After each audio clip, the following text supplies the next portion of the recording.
My name is John Mollenkoff, and I'm an affiliated faculty member here at Murphy and also teach political science at the Graduate Center down the street, down Fifth Avenue. And I've actually had some experience in the dark arts of redistricting, having worked on city council redistricting in each of the three iterations of districting since the enlargement of the city council. Can't hear? The mic is on. Okay. Just get close. Thank you very much for that. And most of us know, but we don't always appreciate the impact of the fact that we think of elections as the voters choosing elected officials every election cycle. A little bit less known is the fact that the politicians get to choose their voters once every 10 years. And they can have a very large impact on the shape of representation through the redistricting process. I did a book with some colleagues about the influence of cities in federal policy, and there's a chapter in there advocating for the Democrats to engage in creative districting that deconcentrates the urban vote and spreads it around to increase the number of congressional districts that will have an urban influence. And this book has gone through several editions, and I keep hoping in the next edition I'll be able to say something positive about the progress that's been made. But unfortunately, things have gotten worse each time we come out with a new edition. So I'm holding off any further editions on the book, hoping that the picture will change in a different direction. We have a wonderful speaker, David Daley, today, who has written a book called, and I'm just going to be completely blunt about the title, Ratf, because that was what the process did to the partisan balance in districting, that explains how we got into this situation. And he'll open up by giving us a little background on his book and the politics of districting in the past and where he sees the state of play today. And then we're assisted by some fantastic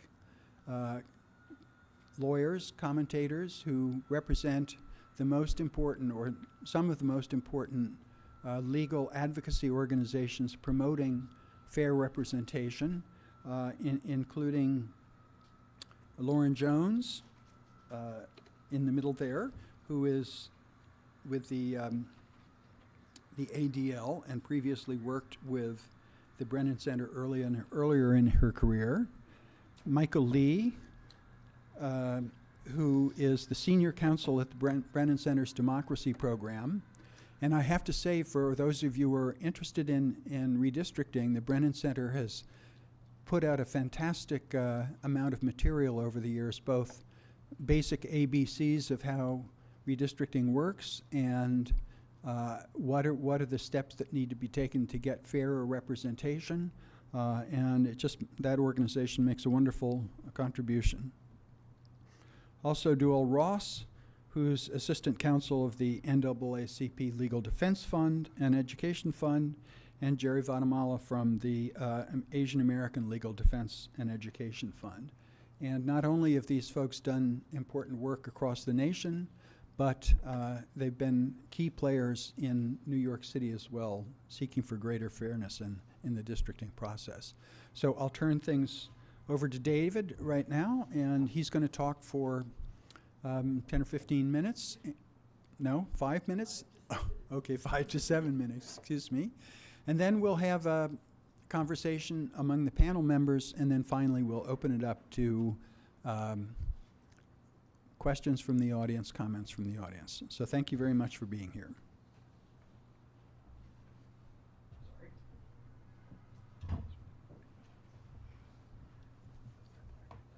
Thank you. Thank you for having me. Thank you for taking on this incredibly important issue. Great to be here and to share this panel with real, genuine heroes of our democracy. So thank you for all of your work.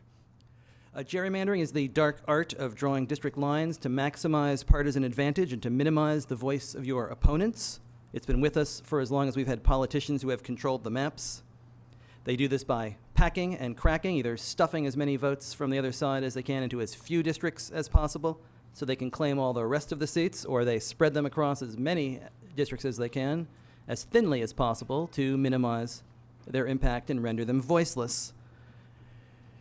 We redistrict every 10 years after the census for a good reason, to adjust for population shifts and changes, and ideally to ensure that every district is equal and representative. In reality, what this has done is it's created the opportunity for partisans to create maps that favor themselves behind closed doors, while relying on the fact that all of this line drawing talk is too technical and dull for most of us to pay attention to.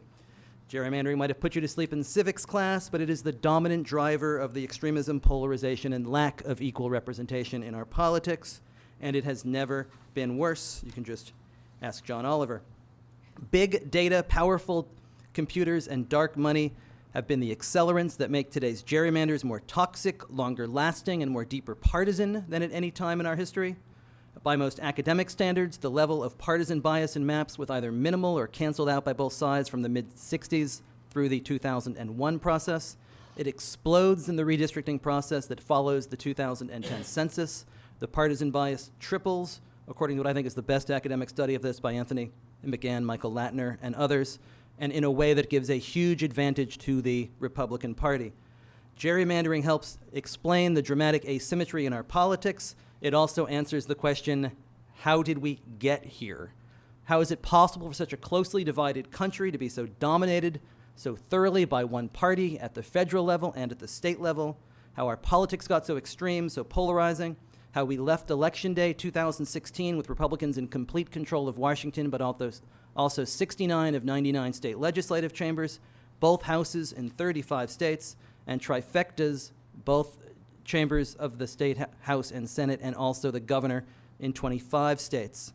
Republicans, aided by this map-making software, by these all-knowing data sets, which can permanently tattoo district lines, bankrolled by a flood of anonymous dollars after Citizens United, well aware that they were endangered by demographic trends in a constantly changing America, plotted their return to power after Barack Obama's 2008 sweep through redistricting. How this happened is a story of two elections and how differently the Republicans and Democrats responded. 2008 brings Barack Obama a Democratic supermajority in the US Senate and a renewed Democratic majority in the US House. On television that night, the brightest minds in American politics from both sides talk about how changing demographics might now render the Republican Party a minority party in this country for a generation. It didn't exactly work that way. Democrats coasted on these good vibes for the next 2 years, certain that they led a coalition of the ascendant. Republicans got busy strategizing. They came up with an audacious plan. 2008 might have been historic, but savvy operatives recognized 2010 could matter more. What if Republicans studied the redistricting rules in every state, figured out how to lock the Democrats out in as many states as possible? This is what the map looked like in 2008. It was fairly split as far as the partisan compositions of state legislatures. This is what it looks like after the Republicans launched their plan. You don't have to take my word for it or these maps' words for it.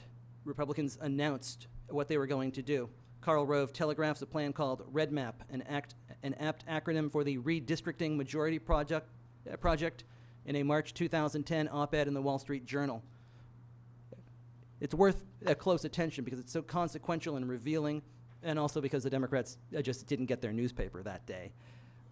Rove mentions the specific neighborhoods of small towns, Brushy Creek in Round Rock, Texas, Murraysville Township in Westmoreland County, Pennsylvania, as crucial to the down-ballot elections that could determine control of Congress for the next decade.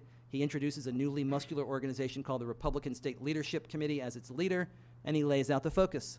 Win those 18 state legislative chambers that have 4 or fewer seats dividing the two parties that are crucial for redistricting.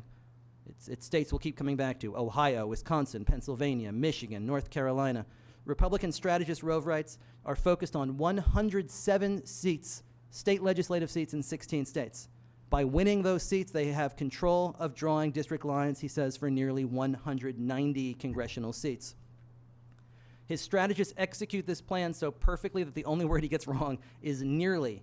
After Election Day 2010, Republicans would control the drawing of more than 190 seats, 193 to be exact, completely by themselves. Republicans would have the power to do just 44. You can see that that's a complete turnaround, and if you look at it in 1991, for example, it was 172 to 5 for the Democrats. So this completely turns around. You've got a savvy Republican strategist named Chris Jankowski who comes up with this idea. It's a really simple and elegant idea. It's amazing that no one had exactly hit on it this way before. You target these relatively inexpensive state legislative seats, you try to flip these chambers, you control the process in as many states as possible, and then you draw yourself friendly districts that lock in the gains in blue states, in purple states for the next 10 years. It's Moneyball. It's the old Brad Pitt, Michael Lewis book and movie applied to politics. In lots of ways, it's the biggest heist in modern American history. It's certainly the biggest bargain. The Republicans only spent $30 million on this. I mean, New Hampshire's Senate race in 2016 cost $100 million. But for $30 million, they were able to create a hammerlock on the House of Representatives for a decade and to build these huge supermajorities in blue states and purple states for the next decade. 2010, they dump a lot of money into negative ads like this one. They conquer all of these Democratic state legislatures. They swamp incumbents who never saw it coming. The following year, they press the advantage. In Ohio, in Florida, in Wisconsin, what you see in state after state is a dramatic and secret shadow redistricting process happening behind closed doors, happening in law offices that Republicans claim attorney-client privilege for the goings-on. You see secret maps created by partisans and smuggled into the public process, sometimes under the name of interns who once worked for the Republican committee under phony Gmail addresses that they create. State after state, it plays out very similar. You flash forward ahead to 2012, Barack Obama is reelected, Democrats win the Senate, and they get 1.4 million votes for the US House. But in the first election run on these new lines, the maps hold. They are the firewall for the Republicans. You see this on the state level in Michigan. Democrats win 240,000 more votes statewide. Republicans take 9 of 14 seats. In Ohio, Republicans win a supermajority in the state house with fewer votes, and with a bare majority of votes, take 75% of the U.S. Congress seats. They draw districts like that to pack the Democrats into them. North Carolina, Democratic state house candidates take more votes than Republicans. Republicans again take a supermajority. U.S. House candidates win more votes for the Democrats, but Republicans take 9 of 13 seats thanks to districts like that. In Pennsylvania, there's 100,000 more votes for Democratic congressmen. The maps nevertheless produce 13 Republicans and 5 Democrats. These lines have endured throughout 3 very different elections in 2012, 2014, 2016. If you look at Ohio, Pennsylvania, Michigan, North Carolina, and Wisconsin, you've got 5 competitive states. They send 49 Republicans and 20 Democrats to Washington. 69 elections in 3 years. Democrats have not turned a single one of those seats blue this decade. Our swing seats in swing states have less swing than, say, some boring band like Coldplay. There is no natural reason for this. These are competitive states. They have close races for governor, for U.S. Senate. They're presidential battlegrounds. But what you see is that there is one party in control of the districting process. In most of these states, that party is the Republicans. And most of the studies, whether from the Brennan Center, whether from the Associated Press or elsewhere, say this creates a seat bonus for the Republicans of somewhere between 16 and 23 seats. There are folks who will say that this is about geography, that it's about the big sort that Democrats cluster in big cities and it gives Republicans an edge. That becomes outdated in 2010. In Pennsylvania, the Democrats also won 100,000 more votes in 2008, just as they did in 2012. And that year, they were able to take 12 of the 19 seats. So whether all the Democrats simply moved to Philadelphia over those 4 years, I'm not sure. That's exactly what it is, unless if they moved into districts that look like this. And that's what that district looked like ahead of time, if you look at the one next to it. So folks did not simply move that way. We've been big sorted by big technology. Gerrymandering from 1790 through 2000 is in its minor leagues. In 2000, it jumps into its steroids era. Determined partisan mapmakers, they have access to volumes of census data, voting records, precinct block level down ballot results, reams of consumer preferences, as well as powerful computer programs that can instantly calculate the likely result of moving a district line in any of these directions. They now have time to go through 45, 50 drafts of these maps in super granular process, and they perfect them, and they are unbeatable. I went out, I drove some of them turn by turn. It's amazing how these shapes that look so funny on a map actually perfectly align to race, to class, to demographics. You can take a turn, be in a different world. The map makers know this. It's the data, the technology, and the ease and certainty with which it can be manipulated that makes this post-2010 cycle so different from any other. As my fellow panelists will tell you, these maps one by one are being deemed unconstitutional by federal judges, either on racial lines, on partisan lines, but change has been very slow. The Supreme Court stayed new maps in Texas last week that had been ordered after a crucial racial gerrymandering case. We're still waiting on the new maps that have been ordered in North Carolina. And the Whitford case that's coming up at the Supreme Court may well rest on one person, Justice Kennedy. The 2020 census looms, and these computers have not gotten less powerful. What's happened is this has changed the tone and tenor of our politics. 400 of 435 districts have no true competition outside the party primary. Members from these districts need only guard their base, so compromise, governing, seeking common ground, all of the things we once thought of as being crucial to the art of politics are actually the things that threaten their livelihood. It's these uncompetitive districts that make our government responsive only to the extremes. If our democracy was a horror film right now, the call is coming from inside of the House. It's not going to be easy to undo. The system has been knotted up at all kinds of different levels, state houses, state judiciaries, Congress. Barring effective and winning litigation, it may take years and many cycles to wash the far-reaching consequences of 2010 out of our politics. In the new epilogue for this book, I asked Chris Jankowski again about what Democrats are up to trying to replicate his plan. He said he was honored. I asked if he had a message. He said, pack a lunch. The rot and the infection in our system starts with state legislative districts. It moves to rigged congressional lines. It hardens when those bodies move to restrict voting rights. It calcifies when those majorities are unable to change outcomes at the ballot box because politicians are insulated or because districts are engineered to wipe out any competition or debate. While I wish I had a happier ending, I am heartened by the fact that gerrymandering now draws a crowd, that it does not put people to sleep. Let's turn this moment of frightfulness and demagoguery into a rebirth and renewal of small d democratic spirit. Let's get outraged, and let's pack that lunch. We've got a lot of work to do. Thank you.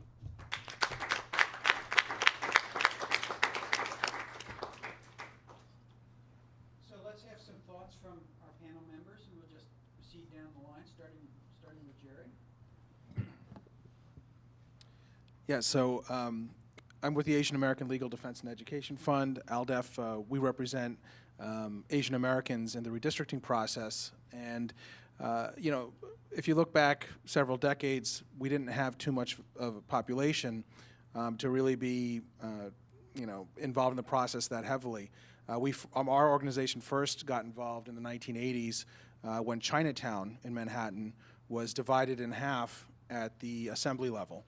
Right? And as our population has been growing, we've started to get more involved. So in the last few rounds of redistricting, we tried to argue that Chinatown in Manhattan and the Asian American community in Sunset Park, Brooklyn, were one community of interest. And that's a term you may have heard, where the different neighborhoods shared a lot of cultural, social, economic, and a bunch of other factors that made them have the same common interests, right? So we argued back in a case, Diaz v. Silver, that these two communities were one community, actually, one community of interest, and the court agreed with us.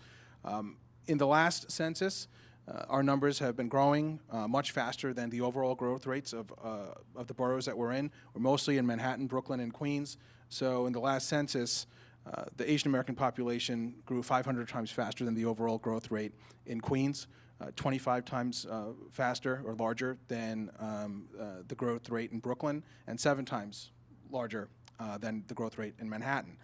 So we've had more opportunities. We worked with other organizations to form what's called a unity map. And with that coalition, I see Lucia Gomez here, who worked with us, we were able to present a joint redistricting plan that kept Asian American communities whole. We were able to increase the Asian American majority districts at all legislative levels in the last round. We went from 1 majority district at the assembly level to 3. At the Senate level, we went from 0 to 1. At the congressional level, we had a very big success. We were able to keep many of the Asian American communities in Queens together, centered around Flushing, to have a congressional district that was 40% Asian American. It was the largest percentage we've ever had. And if you can imagine, with over 1 million Asian Americans alone in New York City, which if you just took that population would be the 10th largest city in the country right after Dallas, Texas, we never had an Asian American representing the state of New York in Congress. But after we were successful in a court case in the last redistricting round, Favors v. Cuomo, with having a special master draw a fair district that kept Asian American communities together, we had that district drawn, and several months later, we had the first ever Asian American elected to Congress from Queens, Grace Meng, right? And it's only because we had fair redistricting. The last round, we actually met with community-based organizations around New York City. It was a really great project that we worked on, traveling to the different Asian American neighborhoods. We had about 15 Asian American neighborhoods in Manhattan, Brooklyn, and Queens. We asked the community groups, what are the boundaries of your neighborhood? What's the northern, southern, western, eastern? And obviously people had different opinions. Oh, no, it's after the park. Oh, it's before the park. It was an iterative process. We finally had consensus on the different neighborhoods. We submitted these neighborhoods to the redistricting commissions and said, these are our communities of interest. It wasn't based solely on race. We had a lot of other factors. Race was one of those factors. One of the exercises we did after that was superimpose all of the current legislative district lines over those communities. Right, so we have those boundaries. We superimpose the state assembly lines, state senate, congressional, and city council lines. Guess what we found? These neighborhoods, some of them were divided between 5 or 6 different districts. All right, redistricting is the most effective voter suppression tool out there, in my opinion, because of all the work that we do throughout the years and leading up to an election. Naturalization of our residents to make sure they become citizens, census work. Registering them to vote. We register voters at the federal courthouse every Friday morning. We get out the vote. We protect the vote. Some of you may have volunteered with us on our election protection program. All of these things do not matter at all if your community is divided into 5 or 6 different districts, because if you do all those things, the community can never elect a candidate of its choice, right? Regardless if they're Asian or whatever. Whoever the community wants, they'll never be able to elect that candidate because they are only maybe 5% or 10%. I've had some people say, oh, well, it's great. You have 5 or 6 different representatives for your community. No.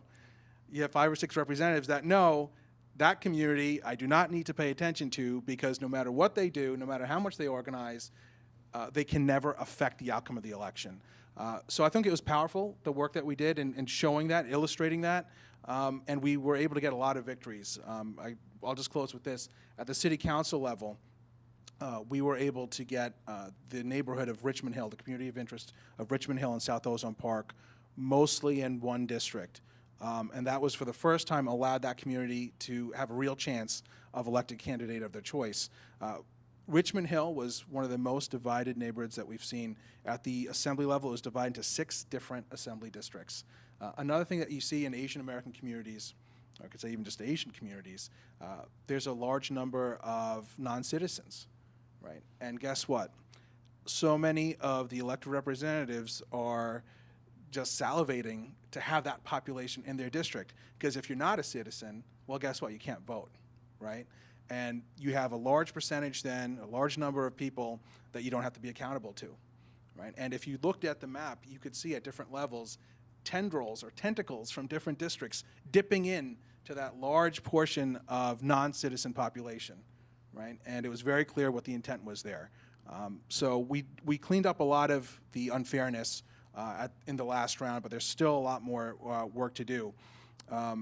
The population is increasing. Asian Americans are the largest segment of new immigrants. We're the fastest growing racial group in the country. We were restricted in some of our legal options in the last round and in the previous decades because we were not able to be a majority in certain districts. That's changing now. We're going to have a lot more opportunities to litigate cases where Asian American neighborhoods are divided because the population now is a majority in many places. I can tell you at the state Senate level, we were able to go from 0 majority districts to 1, and it wasn't because some great work by the redistricting commission. If you compare the previous district and the new district, it was almost a carbon copy. The population had just increased in that neighborhood to allow for a majority district. And when we have that, you see for the first time candidates start running, and the turnout is much greater when they know that there's an opportunity that they can actually affect the outcome of the election. So we're going to continue to do that work. This next round, we'll do the community of interest exercise again, and our hope is to keep these communities of interest in one district. If you go to the redistricting hearings, you'll see all the different communities saying the same thing. Don't divide our neighborhood. Please don't divide our neighborhood. And what we're asking for is just to be treated equally. We're not asking for any, to maximize the Asian American community. We're just asking to be on an equal footing with everybody else. And we did get some of the people at these redistricting hearings saying, well, don't draw an Asian district. They're trying to balkanize us into different racial groups, and that's just nonsense. If you live in Flushing, if you live in Bayside, if you live in Bensonhurst, if you live in Chinatown, doesn't matter what race you are, you're all asking the same thing. Don't divide our community. We have protections under the Voting Rights Act, which allows us special protections to make sure that these communities that have protected groups are not divided, right? So nobody's trying to balkanize. What we're trying to do is equalize. And if you are a resident of one of those communities that have a large population of either Asian American, Latino, or African American residents, you benefit from having that protection, because now you actually have a legal claim to prevent your neighborhood from being divided, right? And we were able to do that, and I think at these hearings we were able to convince some of the residents that were against us, that said, oh, we don't want what ALDEF's doing, they're trying to just maximize the Asian groups. They understood by the end of the process, hey, we're actually benefiting as residents of these neighborhoods. They're not going to divide our neighborhoods because of the work that ALDEF's doing. So I hope everybody comes out in the next hearing. We have even more presence, and we can get a fair redistricting plan at all levels, because when you do that exercise of superimposing, you'll see just how unfair the process is, and it's not just random. It's not a coincidence that certain neighborhoods are just divided. It's very calculated, and we're hoping to put a stop to that. Thank you. Well, thank you very much. Thank you, John, and thank you to the Murphy Institute for holding, I think, this incredibly important discussion today. And it's great to be on a panel with these democracy heroes, I think, as you said. So I work at the Anti-Defamation League, and I think most people know us as working on anti-Semitism. But we have a dual mission that goes back to 1913. And so the first part is to stop the defamation of the Jewish people, and then the second part is to secure justice and fair treatment to all. And so my work as the counsel at the Anti-Defamation League is really on that second part. And when you think about securing justice and fair treatment to all, and when we think about gerrymandering, I think all of us on this panel can certainly agree that there is great injustice in what is happening, and that there is unequal treatment, unfair treatment. So the Anti-Defamation League has been working on voting rights for years, and I think you just heard that I think gerrymandering is one of, if not the largest problem in terms of voter suppression, certainly right up at the top. And so we have been filing briefs in cases on racial gerrymandering for decades. But this is actually the first time that we've gotten involved in a partisan gerrymandering case. And so we filed a brief in the Whitford case, which is up before the Supreme Court right now.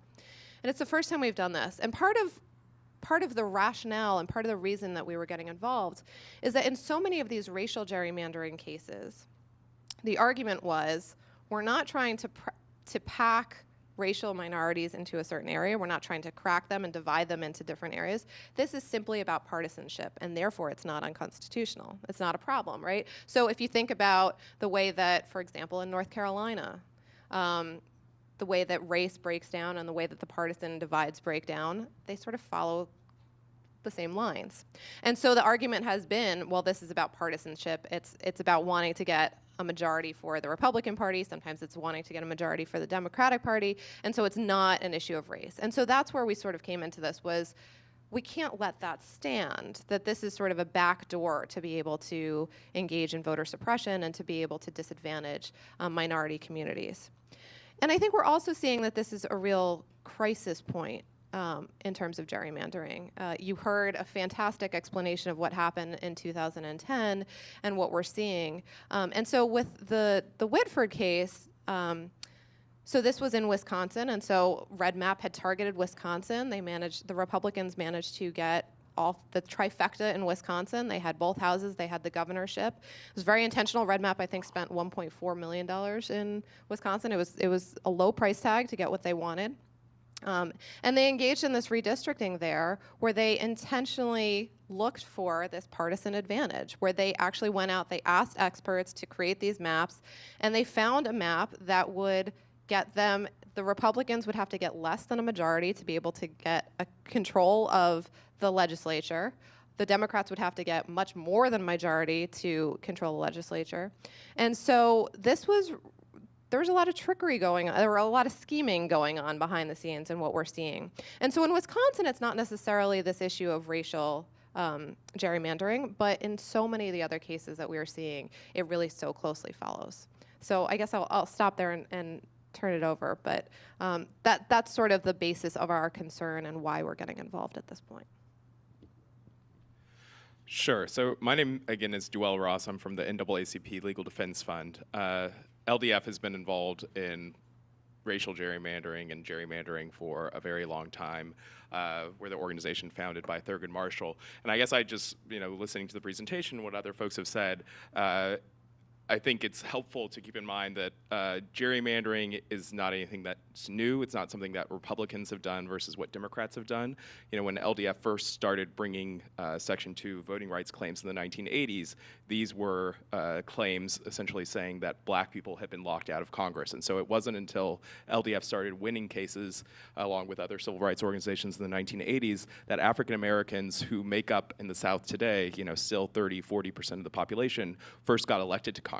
And that is because Democrats were choosing not to draw majority black districts because they were concerned that that essentially what in some ways has happened now, right? That white folks, particularly in the South, there's this phenomenon that I don't think we've talked about yet called racially polarized voting. It exists here in New York City and other places too, but it's very extreme in the South where white voters will often not vote for black candidates, whether they're Democrats, Republicans, whatever. And black voters will often vote for black candidates, obviously. And so what you see, particularly looking at the map, right, where you saw, I'm sure some of you were surprised when you saw states like Mississippi and Alabama were blue states until 2010, right? And so I think it's important to keep in mind, particularly from my perspective, the racial aspect of this is that, Democrats were gerrymandering away black districts until probably the 1990s, the early 2000s. And then they got sued because they drew black districts that were essentially two-packed. They were districts that were 60 and 70% black, and white voters actually sued them and said, hey, we're being disenfranchised now. It's sort of these reverse racism claims. And now, in a strange sort of twist of fate, in the 2010 redistricting, you're seeing Democrats bringing these claims because now Republicans have sort of learned how to play the game, right? And they're drawing districts that are essentially packed black districts that are 60, 65%, 70% black that don't need to be that large in order to elect a candidate of choice. So you see in places like North Carolina where a black candidate can win with 40% of black voters in his district. And so those are sort of the claims that you've been seeing now. But those claims, I guess in an interesting way, are actually in a lot of places partisan claims. And so I think part of the concern that the Legal Defense Fund has, and I left some of our briefs out, is that these partisan claims have been getting mixed up with racial claims. So our concern is about African Americans, Asian Americans, other minorities getting elected and being able to elect the candidates of their choice. But you're seeing Democrats bringing essentially race claims, saying that you have too many majority black districts, that we need to spread these black voters out a little bit more so that more Democrats can get elected. And in some ways those are good because black voters should not be packed into districts that are unnecessarily above the 50% or 40% or whatever it takes to elect the candidate of choice. But in some ways they're bad because it obviously is attacking these districts that are historically have been protected by the Voting Rights Act. And so I say all that just to give you all context that one, Democrats have been doing this too. It's not just Republicans, that they've been doing it in a way that has racially discriminated. And two, that Republicans have sort of taken that Democratic playbook to attack black voters and to sort of flip it against the Democrats in an important way. And so it's not just, I think, a function of, it's obviously a function of technology, it's obviously a function of partisanship, but it's also very much about race and racial discrimination. So. Great. Thank you, John, and thank you to the Murphy Institute for having all of us here to talk about this subject. I thought I would start my remarks just by taking a step back and talking about providing a little bit of context for the Wisconsin partisan gerrymandering case, which is going to be argued October 3rd at the Supreme Court. And I'll start by saying, like, it's important to understand when we use the term gerrymandering that gerrymandering isn't one thing, right? It's multiple things. It's much like cancer. You know, there's brain cancer, there's stomach cancer, there's skin cancer, there's breast cancer, and they all have different causes, they all have different symptoms, and they all have different cures. And it's important to sort of put that into context because, you know, there certainly are things like drawing a district so your brother-in-law can get elected to Congress, or protecting incumbents, or minimizing competition, which are harms and which may be offensive for any number of reasons and may even be illegal. But the type of gerrymandering that we're talking about in a state like Wisconsin, and that also took place at the congressional level in places like Michigan, Pennsylvania, Ohio, North Carolina, is described probably as aggressive seat maximization. In other words, where you go out, a party draws a map so that it grabs a disproportionate share of seats and locks that in. So it's two things. You have to grab a disproportionate share of seats and also lock it in. And as David very articulately pointed out, that's becoming easier to do now because we know more about voters than we've ever known about voters through big data. But that's why you see these really lopsided results in a state like North Carolina, which is a 50-50 state. You know, Donald Trump won it, but Roy Cooper, the Democratic candidate for governor, also won it. You know, the Democrats won seats on the North Carolina Supreme Court this cycle. You know, they're very vibrant democracies, very contested, competitive democracies at the statewide level. But when it comes to congressional districts, Republicans have a 10-3 lock on the congressional delegation. Pennsylvania, there's a 13-5 lock in favor of Republicans, also in another state that's 50-50. So the type of harm that we're talking about in Whitford is this sort of you know, extreme gerrymandering is the term that we use, that where, you know, that involves locking in a disproportionate majority.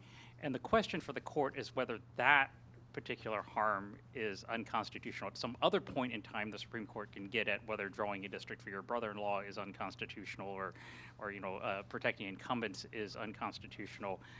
But that's the particular harm that we're talking about. And the second point I'll make is, you know, well, David did a great job of talking about how this occurred. It's important to understand that this is only going to get worse, right? If the Supreme Court does not act, it will only get worse, because all of these like fancy techniques using big data and stuff like that seem very high tech and very futuristic today, by the time you get to 2021, will seem run of the mill, and you know, everybody will be doing it. And while Democrats were a little bit asleep at the wheel in 2010. There is every sign that Democrats are perfectly aware now that they need to play this game. And well, at one level, that's good, right? I mean, you know, like nobody should sort of like let the other side have all the advantage.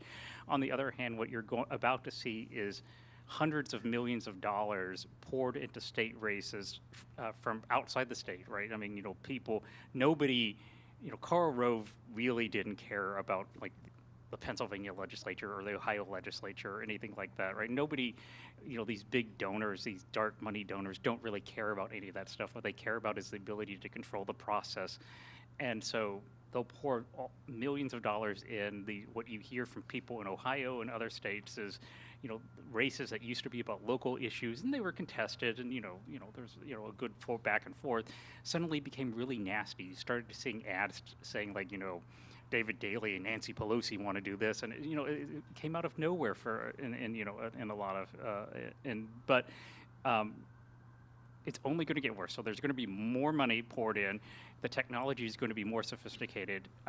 You know, you don't have to draw, increasingly, you don't have to draw really funny looking districts in order to get these extreme results, because you really know much more about voters, right? You know how likely you are to be a Democrat, how likely you are to turn out, how, you know, what your issues are. And it's the same sort of data that marketers use, the same sort of data that political campaigns use, and that's going to be, you know, there's a wonderful brief in the case that Eitan Hirsch and some other political scientists did, and it is just going to get worse. And I'll close by saying, like, which some of the other speakers have already talked about, this is not about D's and R's, right? I mean, there's oftentimes a tendency to think about this as a Democrats versus Republicans issue.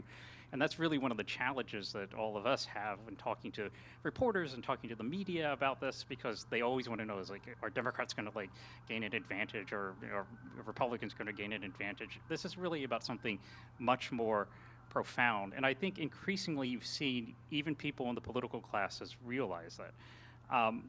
The last time the Supreme Court considered partisan gerrymandering in a big way was in 2004, in a case called Veith. And Veith, you really didn't have briefs filed by, it was a Democratic challenge to a Republican gerrymander in Pennsylvania. And, you know, the briefs that were filed were mostly and aligned with, you know, where you would think people would be. You know, the Republicans filed briefs supporting their fellow Republicans, you know, and you actually had a Democratic brief filed that sort of said, like, please don't unconstitutionalize partisan gerrymandering. But this time it's been different. So in this case, in Whitford, you've seen briefs filed by a number of Republicans opposing Wisconsin. So John McCain, John Kasich, Bob Dole, Dick Lugar, Arnold Schwarzenegger, a number of Republican lawmakers, a number of Republican congressmen, including Brian Fitzpatrick from Pennsylvania, have all filed briefs saying, like, we need some kind of rules. You've had Republican state lawmakers file briefs saying, we would benefit from having some clear, understandable, basic rules, and please set those, court. And I think that part of that is that people understand how this is damaging our democracy in a way that they didn't necessarily in 2004. In 2004, it seemed much more like this is just your basic back and forth, and, you know, sometimes you win, sometimes you lose, and, you know, we should just let the political process take care of this. But I think people understand that this is something that is incredibly harmful, and that's encouraging. And we'll see where we get. As people said, it probably comes down to Justice Kennedy, but hopefully, you know, this is, you know, a critical moment, because again, if the Supreme Court doesn't act, you know, Trevor Morrison, the dean of NYU Law School, basically says you can write off our democracy because it will, you know, people will gerrymander away, and we will never have meaningful elections again. We have several others, so hold on to that. I have a question. One of the reasons I think that the Democrats were a little bit late to wake up to Republican partisan gerrymandering is that race is strongly correlated with the partisanship, especially for blacks and whites, less so perhaps for Latinos and Asians, but still markedly so. So the drive to get majority-minority districts tends to, you know, as Jerry said, tends towards concentration. You want to make sure you have enough of the group that in a racially polarized context, it has a fair chance to win an election. And once a person is in office, they're not really inclined to take greater risks. And if their district is more packed with voters they know are going to favor them, they're not all that upset about it. So the minority members who have resulted from redistrictings that focus on voting rights and empowering communities are a little bit disinclined, I would say, to do what really is in the optimal interest of the Democratic Party, which would be to make all those districts much more competitive and put some of the voters make all the districts, including the Republican districts, more competitive. So that the Republicans say, we'll pack all the minorities into districts that make incumbents very happy, and then we'll clean up with the rest. And so truly getting partisan competitive districts may cut to some extent against ensuring minority representation in communities where the district has clearly been drawn to foster candidacies of that community. And I wonder what your reaction to that is. Yes, I know this is going to strike a few sparks. Yeah. Well, I want to say, I guess, a few things about that. You know, I think of automatically the Alabama Legislative Black Caucus case recently, in which African American candidates in Alabama, the Black Caucus in the legislature, actually sued the state because they were concerned that, you know, they were people who were getting elected from a district that could be 55 or less, or 50%, or 48% black, and the Republicans had decided to make their districts 65% black. They had actually adopted a blanket rule saying all majority minority districts have to be, I believe the number was 65% black. And so the Democrats, black Democrats in that case, actually sued and said that, no, we actually don't need our districts to be majority black. And you see the same thing in North Carolina, where African-American congressmen sued and said, we don't have to have a 50% black district, it can be a 40-something% district. And so I think that, oftentimes, partisan gerrymandering, when it gets discussed in the context of race, it's average majority minority districts get blamed for things like the fact that Democrats can't win. But I think that it's actually black Democrats are Democrats too. So they are not beholden to districts that are super packed. I think in the past, when the cases were initially being brought in the 80s and 90s, there was some of that, in part because African Americans, because they had not been able to elect candidates of their choice for so long, did need packed districts. But I think that they have moved away from that in some ways, from our nonpartisan perspective, in a way that is not helpful. That to black candidates, to actual black voters. But I do think that, certainly incumbents, black incumbents in the South and other places have been a part of these racial gerrymandering claims because their interests are probably more partisan than they are actually concerned about their constituents, in the same way that folks might have been in the past when they were creating these more packed majority minority districts. So I think that's a great question, and I think it's important to distinguish between two things. One is you talk about competitiveness, but what really is at stake in the Whitford case in Wisconsin is probably more representativeness, right? In other words, if you go back to John Adams, he talked about how legislatures and how Congress should be a miniature of the people, an exact portrait. And when you have a 10-3 split in a state like North Carolina or a 13-5 split in a state like Pennsylvania, that's not representative. It doesn't sort of look like the state as a whole. And so it's, it isn't really necessarily about competitiveness. It's about having, everybody at the table when it comes time to make these important decisions that Congress makes or that the legislatures make.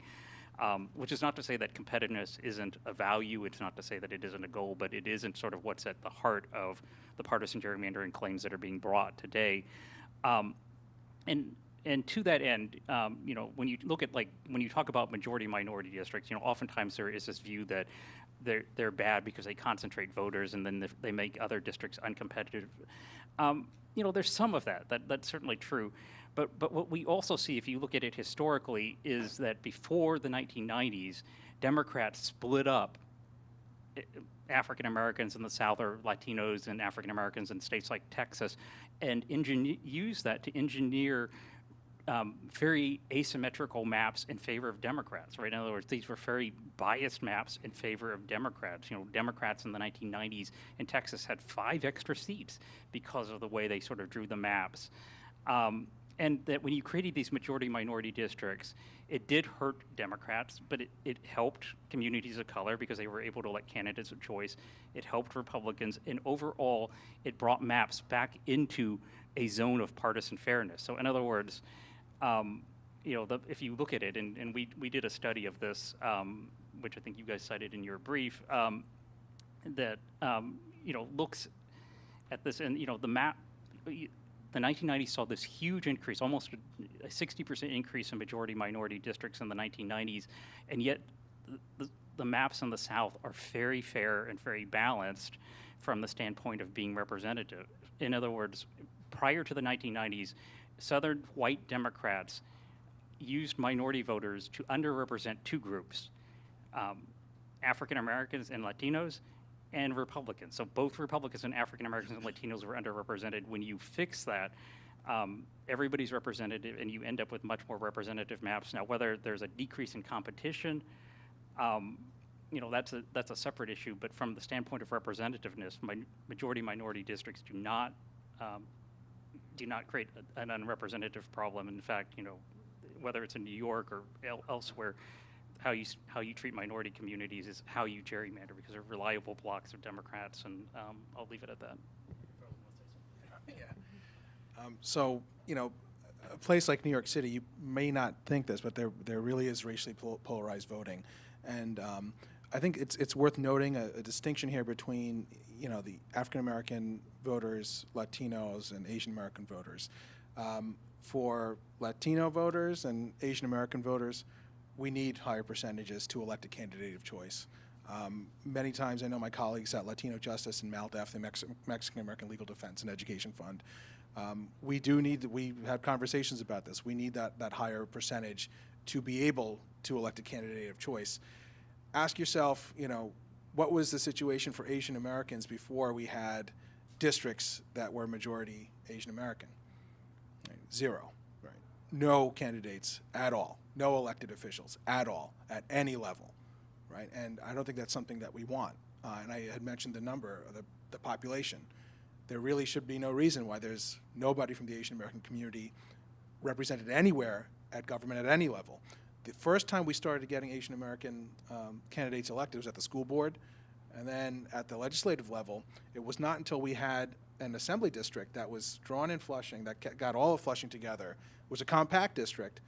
That was the first time after 2000, right? There was 2 elections that went by, but in 2004 we elected the first Asian American to this New York State Assembly. That's only because there was a voting rights district drawn, right? And that was centered in Flushing. City Council, the same deal. Only when we had a district that was centered in Flushing that had a very high percentage of Asian Americans were we able to elect a candidate of choice. So it's necessary, I think, for certain groups to have that higher number, and it increases the racial diversity in our legislature, right? And if we didn't have that, we'd have no diversity at all. These candidates, from whether it be from the Latino community or the Asian American community, you'd have zero. You'd have nobody, because there is racially polarized voting, and that's something we'd have to consider. So let me ask a question about partisan gerrymandering. From the Republican point of view,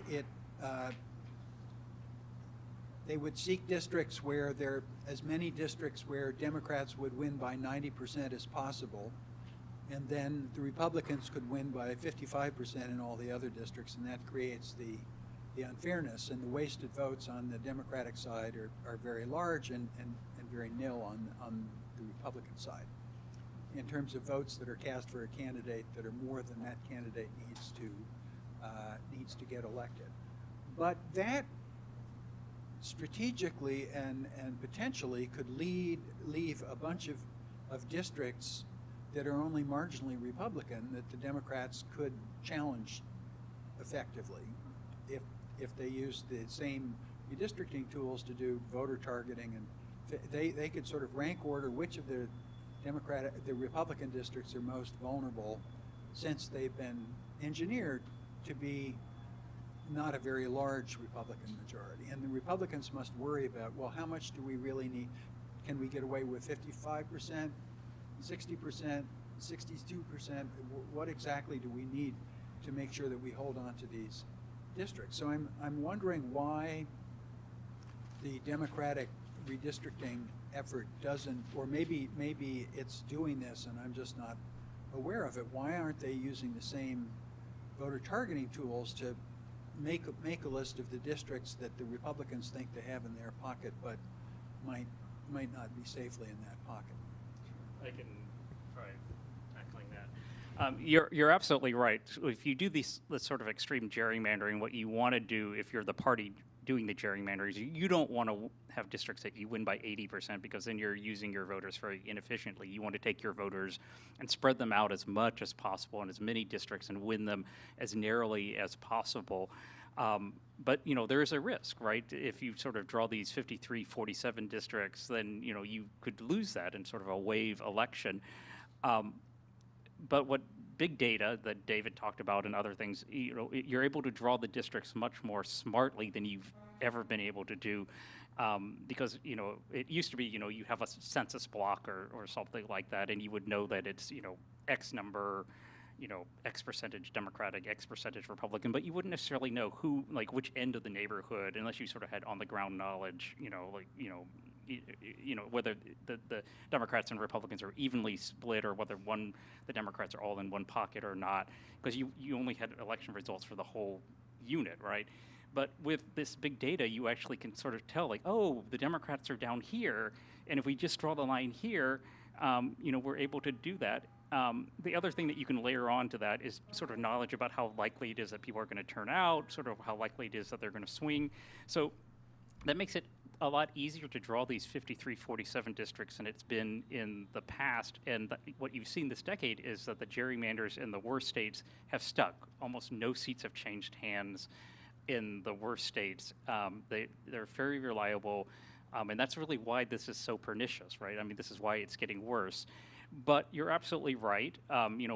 There is still some risk, though, because what you're doing when you're doing this type of gerrymandering is you're building for a 75-year flood, and if there happens to be a 500-year flood, then something could, you still could lose those districts. And who knows what 2018 and 2020 look like? There seem to be some strange things going on in our country that might make them unusual elections, more akin to a 500-year flood than a 75-year flood. But I think that's why when I talk to Republicans, and when you talk to people in states like Pennsylvania, it's like, well, why should we care? We're in control. It's like, are you really sure that there's not going to be a 500-year flood in 2018 and 2020, and that your opponents are going to be in charge the next time and perfectly prepared to gerrymander? And shouldn't you sort of like try to do reform or do something else? Because you're absolutely right. I mean, it is a risky sort of thing, but you want to, but the technology is making it easier to strike the right balance. So I don't know if David or anybody else wants to say anything. Well, and I think this actually goes back to something that Mike said at the beginning in terms of what we're going to see coming up with the new in 2020 and looking at campaign finance issues and the flood of money that I think we're going to see, because I think the Democrats hadn't wised up to it in the last round of redistricting, but now they certainly know what's going on. And I think we're going to see, these state level races that have been low level races where there hasn't traditionally been that much money. I think we're going to see huge floods of money. I think we're going to see Democrats trying to flip these areas that they think are vulnerable. And so I think we're really going to, unless the Supreme Court steps in, and I think we're going to see something unlike we have seen up till now.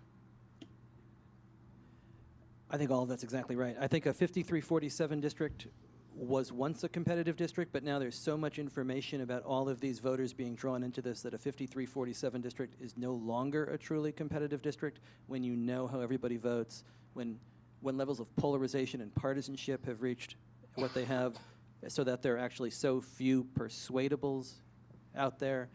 And the detail and the information that goes into creating these algorithms and these indexes that the map makers use to draw lines are just so precise. They are able, as Michael said, to get into down ballot results at the census block level, and it's incredibly precise and detailed. Exactly. You can pretty much see a block and see exactly how that block voted. And then these programs that they use to draw these lines are so powerful that you can also upload all of the census information, all of the voter turnout information. So you know which years which people actually come out to vote in. Do they vote in midterms? Do they only vote in presidentials? Do they vote in local elections?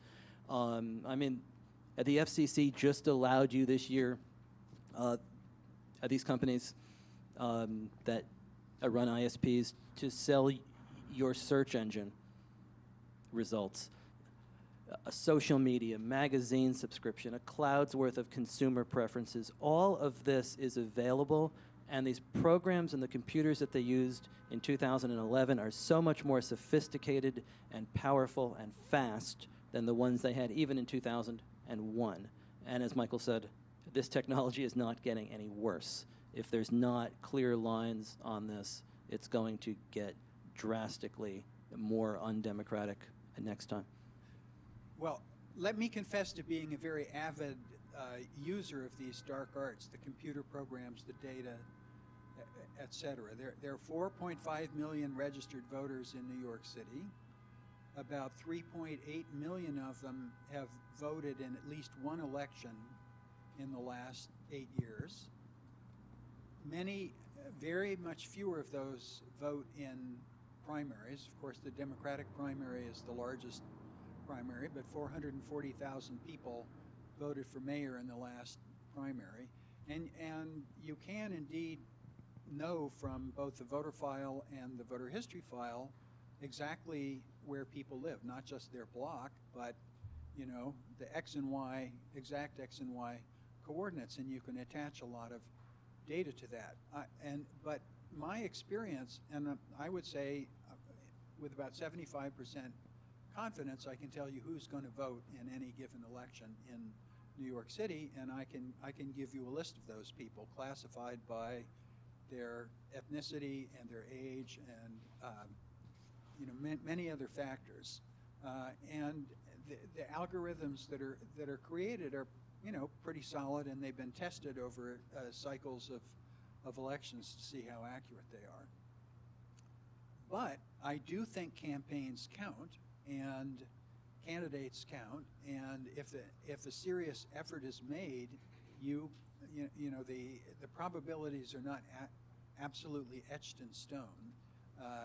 And in these marginal districts, the 53-47 Republican districts, I think I disagree with you a little bit. If somebody actually bothered to make the effort, you might be able to change the outcome if it's that close. It's certainly possible. I think what you've seen this decade on these maps are two things: that the states with the most extreme gerrymandering, you've not seen a single seat flip in any of these states. So Michigan started 9-5 in 2012. It's still 9-5. Pennsylvania 13-5. It's still 13-5. Ohio 12-4. It's still 12-4. North Carolina was actually 9-4 Republican and became 10-3. Democrats picked up 6 seats last time, but 3 of those seats were as a result of new districts being drawn because of racial gerrymandering challenges in Virginia and partisan gerrymandering challenges in Florida that forced, you know, a rare mid-decade redraw in those states. But the other thing you have seen, and maybe this will be different in 2018, is that this kind of gerrymandering stops people from running. When people feel like they can't win, what you see in states like, even in states as competitive and where a democracy seems as healthy as a North Carolina, as a Wisconsin, you had 49% of the state legislative races in both of those states in 2016 where there was no major party challenger in those districts. So just about half of them. You're beginning to see changes in that this year because I think 2016 woke a lot of people up, but it's hard to get good candidates to run in districts that are drawn in such an uncompetitive fashion. So I think you're right. I mean, certainly there is a possibility that, you know, some of these districts could, you know, be in play, you know, although, you know, having had lots of friends who've thought about running for Congress, they'll look at a district and say, it's only 6 points apart. This surely could be done. And they go talk to the D-Trip or whatever, and the D-Trip says, no, if it was like 2 points apart, we might look at it, but 6 points apart, that's just like not really doable, unless you're like a really superstar candidate, an ex-football player who's a millionaire and can self-finance, then we'll take 6 points. But, sort of it can, but some districts could flip in the right cycle, especially, 2018 and 2020 could be extraordinary cycles. But I think the real question is, should we have to depend on a 500-year flood to produce changes in the composition of Congress? Should we have to depend on hundreds of millions of dollars and like this extraordinary organizing effort in order to do this? I mean, I don't think it's wrong that, people go knock doors or something like that, but should we have to depend on, should the only way that Congress changes is if you have a really unpopular president of your party and who's doing crazy things, and is that the only way that you get change? And it shouldn't be. So I've read a lot of the briefs in the Whitford case, and listening to what all of you have had to say convinces me, and if I were on the Supreme Court, how I would vote. And it is profoundly unfair and anti-democratic, apart from any questions of racial representation or voter suppression or whatnot. So and with evidence that seems so compelling, at least to rational people like those of us in the audience here, what do you think the court will do? How do you think Justice Kennedy will come down? I have been so wrong on the Supreme Court so many times. And I'd love to hear what other people think. I think that this is a moment, and I'd like to think that Justice Kennedy, like Senator McCain and Bob Dole and others who have never spoken out on this issue, who've sort of never taken a position,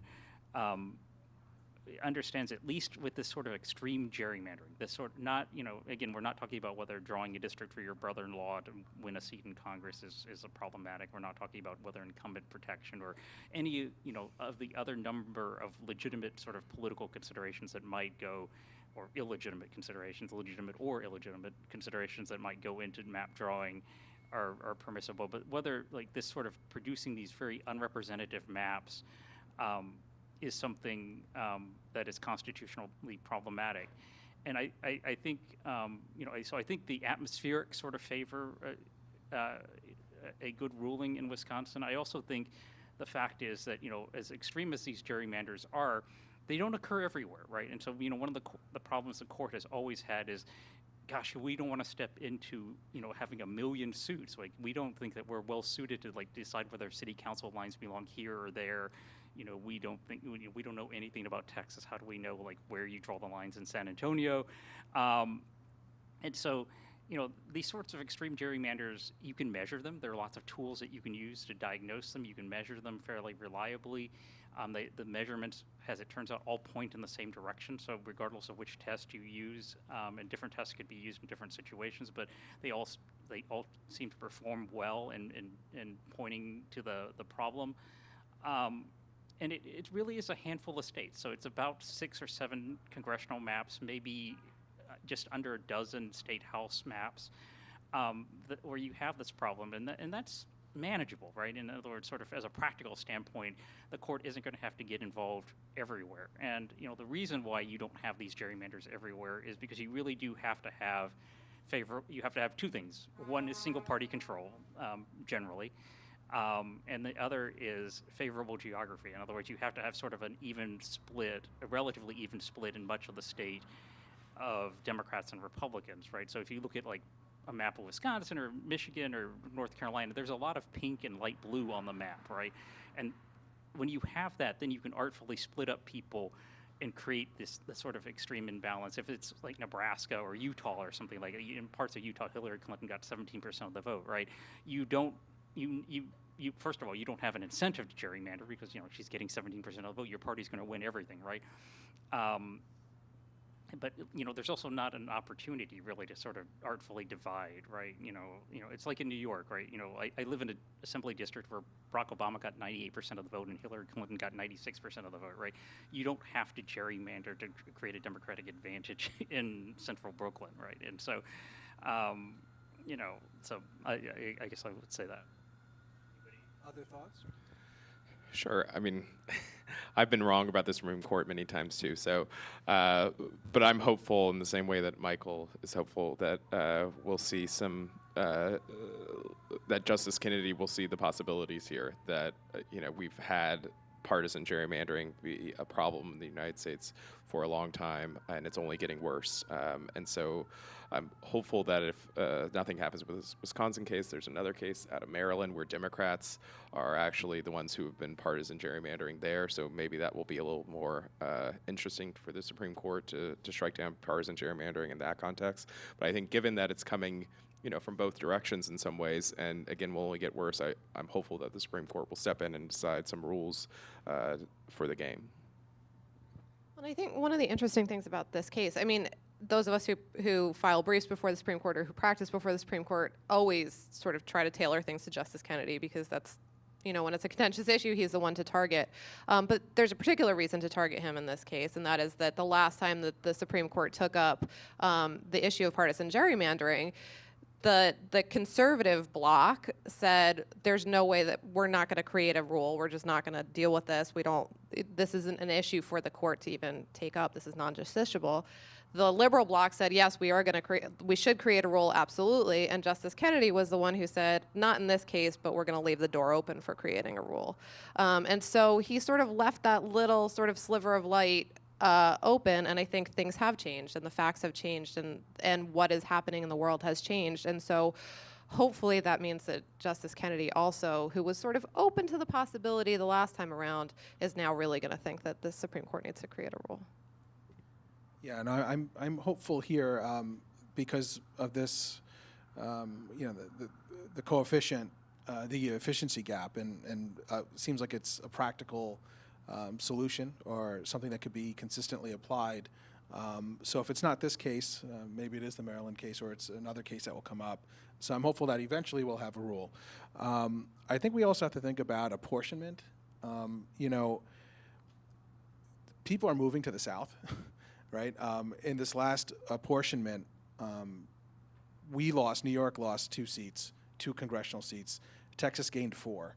And a lot of southern states are gaining seats, and we're losing seats up here in the Northeast. At the state level, we mentioned this briefly, but people are not voting. Democratic turnout is lower a lot of times for these lower races, the down ballot races, and that has consequences. And New York State, when you look at how things were, how we redistricted.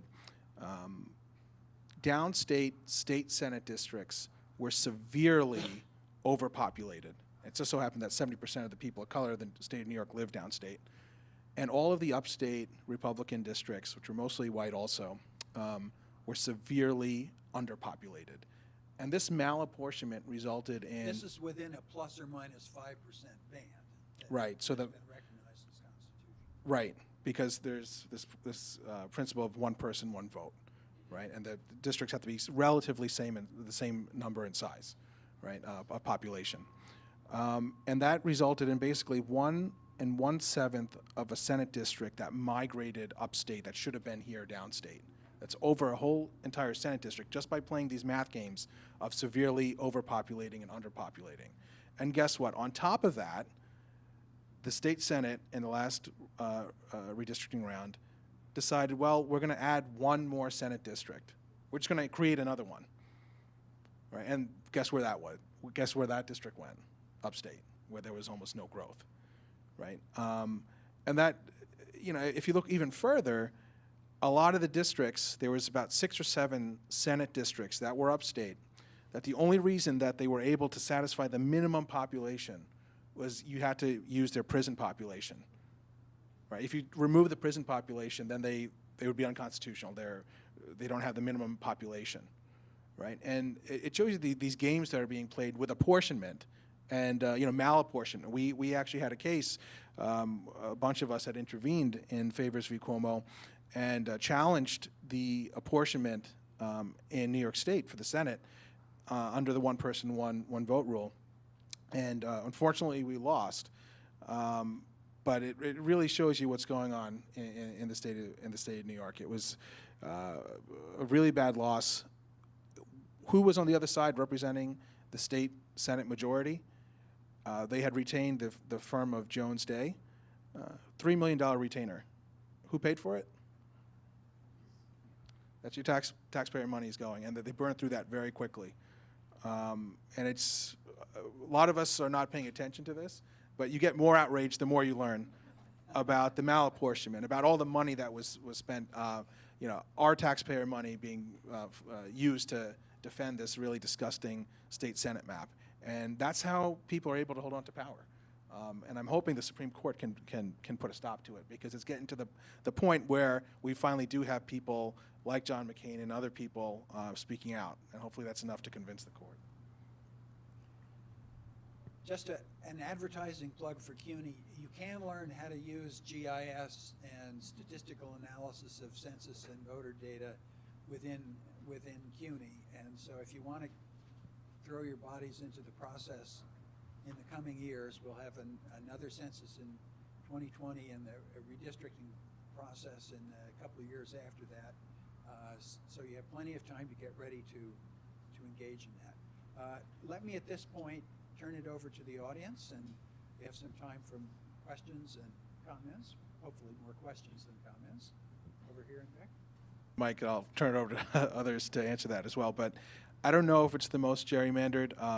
We had so many Asian American communities, as I mentioned, when you do that exercise of superimposing those Senate lines, so many of those neighborhoods are divided. It is really very disappointing to lose that case. Now, we lost on summary judgment. We did not get full discovery. There's a question: what were the reasons, or your motivations, or your justifications? What factors were you using to draw these lines? And the answer: we don't know. They never answered. They never said, well, it may have been this, it may have been preserving cores of existing districts, it may have been incumbent protection, or it may have just been pure politics. And it just so happens, it was a coincidence that a lot of communities of color were disenfranchised. But we never got an answer. And some of the justices in that case, I remember Justice Lynch from the Court of Appeals asked, is it okay if it's purely politics, just partisan reasons why the lines are this way? Would that be okay? And that question was never answered.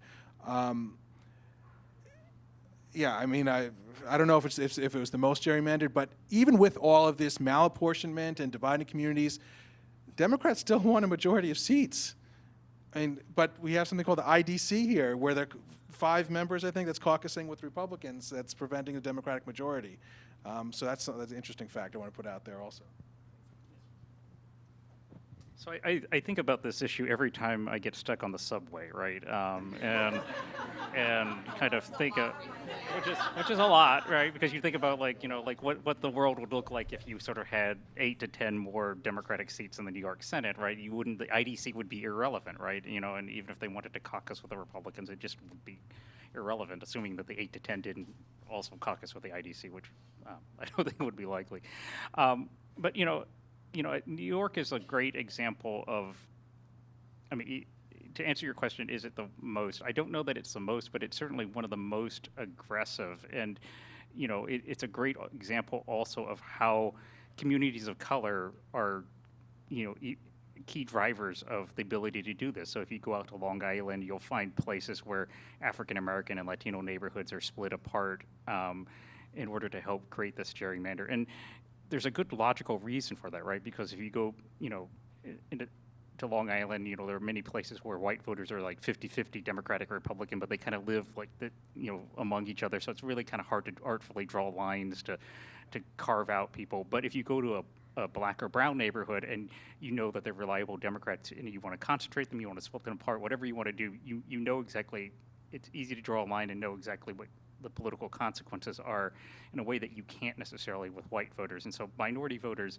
are almost always sort of like a key victim in gerrymandering, whether it's in the South or in a state like New York. In terms of what can be done in New York, that's a really interesting question. And it's unclear that, you know, it's sort of a legal problem, right? Because Democrats had the ability to stop this, right? You know, you had a Democratic governor who could have vetoed the bill. You had a Democratic House which could have refused to have passed it, right? And so Democrats had a seat at the table. This is not like Texas. This is not like North Carolina where you have one party in control locking out the other. You have either broken politics in Albany or just stupidity on the part of Democrats in agreeing to this, right? And so it's unclear that courts will or arguably should step in this instance, at least on federal courts. There may be something in the state constitution. I think that that sort of merits a look. But it also just may be a product of New York sort of very weird and broken and very confusing. I lived in Texas until 4 years ago, so like I thought Texas politics was weird, but I came up here. And then it just may be a product of the broken politics of Albany. Let's take a range of questions so we get a sense of where the audience's mind is at. We'll start here and then go to the gentleman. We'll alternate take a number. Yeah, my name is Irving Lee. I just have a couple of questions. In terms of the 2010 elections and the redistricting process, I guess the gerrymandering process, who was guarding the fort when this process was going on? And I was wondering why there was no opposition to do that type of extensive work. I guess several states were affected by this. And the other question pertained to the issue of the Asian population expanding. That's both South and East Asian populations included? Okay. And the issue about the Democratic Party losing the election, that has more to do with their politics than anything else. The fact that, for example, Obama had supported TPP as an example. But in terms of the criteria in the redistricting and what's considered a proper map, what was the criteria that's being argued? And I guess you mentioned it briefly, but is there a list of things that we want in terms of how the line should be drawn? Is there a criteria? Okay, gentleman in back. Thank you. 2 questions. What do you see in the polling data as to the response of the average voter across the country to these kind of issues? And secondly, what conclusions do you draw? Because I'm a student of American politics and history. In my sense, historically, to the victor belongs the spoils. That's how it's always been. And I'm wondering what we can see in this situation from the special elections of the first couple of months, what we can see that can break through this. How can we use it as jujitsu to deal with what you're presenting, which seems like an intractable problem? One doesn't want to wait for 10 years. One wants to do something in the next year or sooner to change this. How can we take advantage of the situation politically to outmaneuver these kind of structural barriers you're talking about?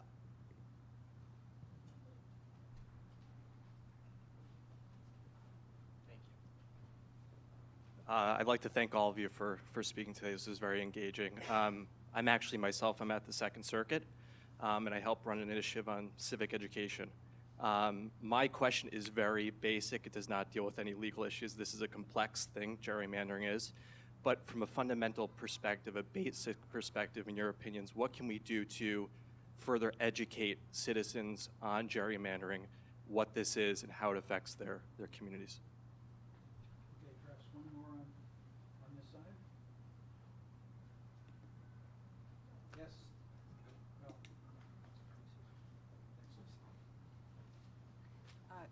Thank you for this panel. I've been looking at the issue of voter suppression broadly, and I was just reading this book, Democracy in Chains, that just came out, which, of course, makes what happened in 2010 not something that was an accident. It clearly shows that there's been a long-range planning for this kind of approach to get more control for the few. And one of the things that I saw was that Justice Kennedy was part of this, before he was on the courts, he was a businessman and part of this groups that James Buchanan and some of the other free market capitalists were pushing. And I was glad to hear that he had opened the door in that one case, but I made me a little nervous about Kennedy. So that was just one point. And the other question I have is, when you look at this issue, why is there also why do you think there's also such a push to have voter integrity and all of this stuff that is happening with this Chris Kobach commission to try just how does that how do you see that overlaying what's happening with gerrymandering? Because it seems to me that's like they're trying to either put the icing on the cake, or they're worried about the 4753 districts. I just want to make a quick note here. Nancy McLean, who wrote the book Democracy in Chains, will be speaking here on the next week on the 19th at 12 o'clock. It was a kind of an in-house thing, but anybody who's here today who wants to attend, you're welcome to join us next week. Sorry, just quickly on that, is it possible to get an email or something for the people who are? Everybody who's here today, we've got your emails, and we'll put it out to you. So I'll answer quickly the polling question. Whether you're a Democrat, Republican, or independent, polling has consistently shown that people don't like gerrymandering and that they favor fair rules. There's a recent poll that just came out on Monday, in fact, where by a 73-14 split, people favor having clearer rules limiting gerrymandering, even if that means that their party gets fewer seats, right? That was specifically asked in the question, and it held up even after sort of the message testing, right, where you hear sort of the opposition message and all of that, and sort of the other side, and then they go back and they ask you the question again. Maybe 2 or 3 points dropped or changed their mind, and it does remarkably well across. Across political and ideological spectrums. I think because people understand that there's something like really sort of unfair about rigging the game, right? I will say, like, on our social media, every time we tweet out something about gerrymandering, it gets like huge numbers of retweets. It's like more popular than like voting rights or like money in politics or anything else. Because I do think people understand, like, you shouldn't sort of like predetermine which team is going to win the football game before you even start the football game. Sure, and I'll try to answer a couple of questions. One, I think, was about public engagement, and the other was about what role does sort of voter suppression and the President's Election Integrity Commission play in this. So first, I think the way in which people can get involved is a lot of states have public hearings and things like that, opportunities for people in the public to come to be engaged with the process. And I think all of you, I assume most of you are in New York, should be engaged in that process. It's easy for you to get up there and decide whatever map you're going to put up when there is only one other person in the room and they're from the other party. It's a lot harder if you have a room full of people from the community watching and seeing what you're doing and then being outraged about it, posting about it, talking about it, things like that. And so I think anything that sheds light on the subject, make sure that the politicians know that you're engaged, that you're interested, is important. And then on the second question about just voter suppression, the Election Integrity Commission, things like that, I think what you saw immediately after the 2000 elections was the passage of a lot of these laws, like voter ID laws, documentary proof of citizenship laws, things like that. Speaking to Alabama, where I litigate a case there now, Democrats had been in power in Alabama for 200 years. Republicans gained power in 2010 after the election of President Obama. Their response to that was to pass anti-Latino immigration policies to essentially drive the growing Latino population out of the state, partially because they expressly said they were worried about them voting for Democrats. They were worried about their children voting for Democrats. They then passed a photo ID law. I think it is, as I think you said, icing on the cake, right? We've gerrymandered ourselves into power. We have won this election, but it's not guaranteed, right? There's no guarantee that we're going to win every election thereafter. So anything we can do to cut Democrats off at the margin, to cut Black and Latino voters off at the margin is a good thing for them.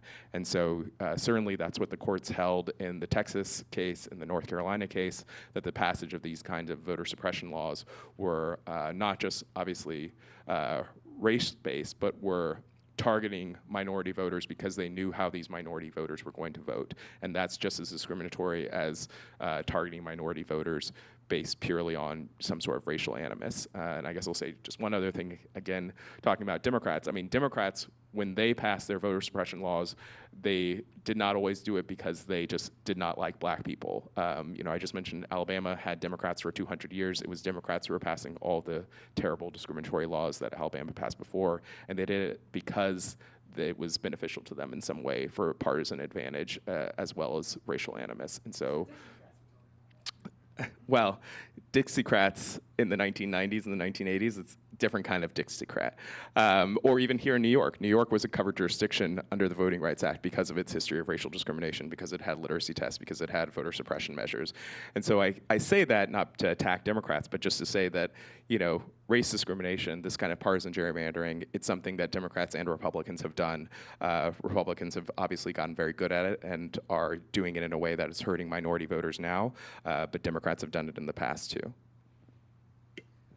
So a few thoughts. So in terms of the Kobach Commission, so you know, you had talked about this. That Chris Kobach is somebody that my office has been watching for many years now, and I know the Brennan Center has been up against Chris Kobach on, you know, so many cases. But he has been the author of the anti-immigrant legislation. He has been the one who has been writing bills around the country. So we know that this is his purpose. And so rather than saying that it's the icing on the cake, I think it's part of a whole plan, right? I think it's a package deal to try to suppress certain communities from voting. So there was a question about how should the lines be drawn, which is, I think, really the crux of the case that is now before the Supreme Court. So my office didn't actually take a position on what that rule should be, what the test should be that the Supreme Court should come down with. I think it was both of your briefs in terms of invidious discrimination and using that as a standard. Other groups have argued for this idea of the efficiency gap, and so looking at sort of the difference of what each party would have, how many votes they would waste, right, and is sort of the basics of that. So there's a lot of different ways that we can look at how they should be drawn, but I think ultimately it comes down to they need to have some boundaries. Whatever they are, there need to be boundaries and limits on how this is done, and it shouldn't just be up to the parties. And then with regard to sort of education, I think we all know, I'm amazed everybody's still awake in this room. This is great. But gerrymandering is something that makes people's eyes glaze over. When you're talking about the statistics and you're talking about maps and how maps are drawn, like those are not the sexiest topics.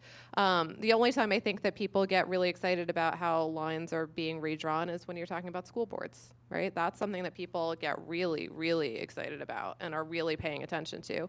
And so we need to figure out a way that people understand the impact that it has not only on their lives and who they get to vote for and how much their vote counts, but then sort of how they fit into this larger plan and what it means in terms of politicians being able to choose their voters versus voters being able to choose their leaders. And so I think we need to talk about that framing.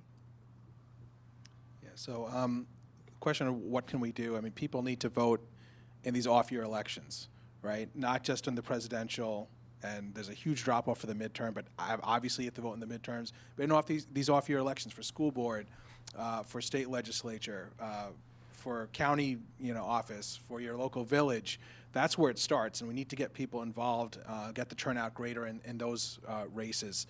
I think independent districting commissions sound good sometimes, but a lot of times you'll find that it's not ever really independent, and sometimes it's actually more problematic. I found it more challenging at the city council level, where there was this quote-unquote independent redistricting commission, versus at the state assembly and senate level, where we were talking directly to the people that were drawing the lines. So I'm not sure what the answer is on that, but people do need to attend the hearings. People need to testify. Get behind a plan that you think is fair. How do you educate people about redistricting without it being too boring. I think you do. I think there's value in doing this exercise, whether it's at a larger level or just even a small community group. Go through that exercise and say what's the boundaries of our neighborhood. What makes our neighborhood our neighborhood? Well, that's the exercise that we did, and you can see it on our website, the communities of interest maps, and it's accompanied by a narrative, by a report that we wrote, and it's about the common public transportation lines, subway, buses, the schools that are in there. Is it single-family homes, multifamily homes? Do people rent? What kind of jobs do people work, right? Are most of the people in construction? Are they driving cars? Or, are they business-oriented, small businesses? All of these things factor into the communities of interest, right? The way we want the lines drawn, I mean, it's really, our focus has been the communities of interest. We push that really hard. And you are not allowed to draw lines that are based predominantly on race, right? And we don't argue that. We don't argue that, Chinese Americans in Flushing should be grouped together with the Korean and Chinese American community in Great Neck, Long Island. They're very different interests. Right, or even South Asians that live close by. Our report and what we pushed in the redistricting commissions was a community interest focused. And when you do that, I think it benefits everybody of having their communities not divided. And that last exercise of superimposing the lines, I think that opens a lot of people's eyes and letting them know, hey, this is our community. Now, look, we're divided into 3 different districts. We need to change that in this next round. I think that speaks to people, and you can let them know, hey, we can get a lot more done, whether it's at the local level or even at a larger level, when we have our community in one district. So I think that would be a helpful way to talk to people. And the Asian American perspective on how we push things, I had to do a lot of work of convincing the different ethnic groups to say, hey, we're all Asian American. And there are certain factors that we all share. When we start to get down to smaller levels and say, well, no, I'm South Asian, they're East Asian, and sometimes it is relevant, and there is no community of interest there. But at a population level, there's just not enough population if you divide yourselves too much. And if you do have a communities of interest, if you have common interest, and you all can fall under a larger category, you should try and do that. At least from a Voting Rights Act perspective, we need to do that in the last round. You could take a look at our website on the different factors that we listed out to determine the communities of interest that we feel should be factors in redistricting. I would echo a lot of what was said. Let me try to jump in on a couple things that maybe that weren't answered. Where were the Democrats in 2010? I think that they were planning for redistricting fights to happen sort of the old way, which had been that both sides would have a seat at the table in the legislature, and both sides would sort of go through the process, and perhaps the process would be fought to a draw, and then they would race to the courts and race to find a friendly judge, and the Democrats were ready with money to sort of fight the legal battle after maps were introduced and sort of fought to a standstill. They were not prepared, and they should have been, because Republicans laid out what they were going to do for the very paradigm of it to change, for them not to have any seat at the table in these states.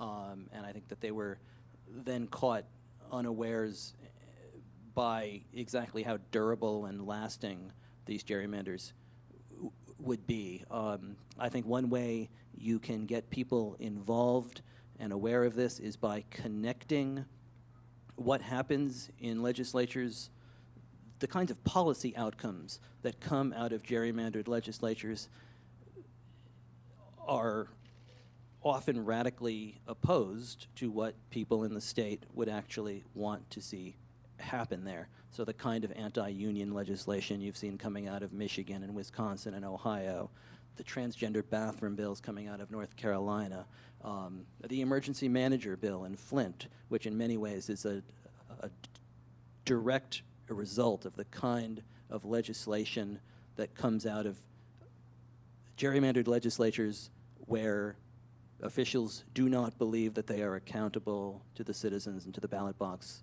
because they can't be beaten there. So to the victors echo the spoils, perhaps, but we elect these representatives to 2-year terms, not to 10-year terms, and they have to be accountable to us, and when they are not, something very problematic happens in our democracy. I mean, if in 2018 you have a repeat of 2012 and Democrats get more votes for the US House but do not take the chamber, what you will have is the White House, the US Senate, and also the US House under control of the party that got fewer votes.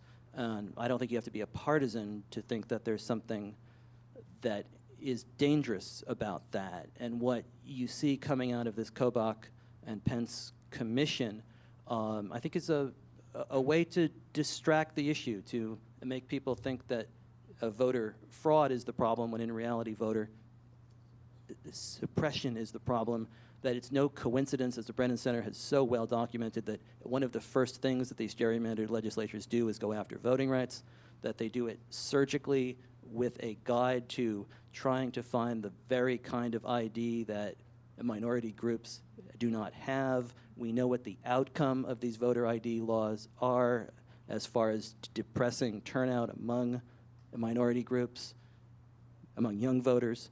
And it would not surprise me at all if the goal of this commission was some kind of a national voter ID bill, which in 50-50 races, if you can depress turnout just a little bit, that matters very, very much. Well, we're at the end of our time, and I really want to thank all of our speakers who have come and brought their brilliance and their insight and their records to share with us on this very, very important topic, and one that will continue to reverberate in years to come. So thank you very much for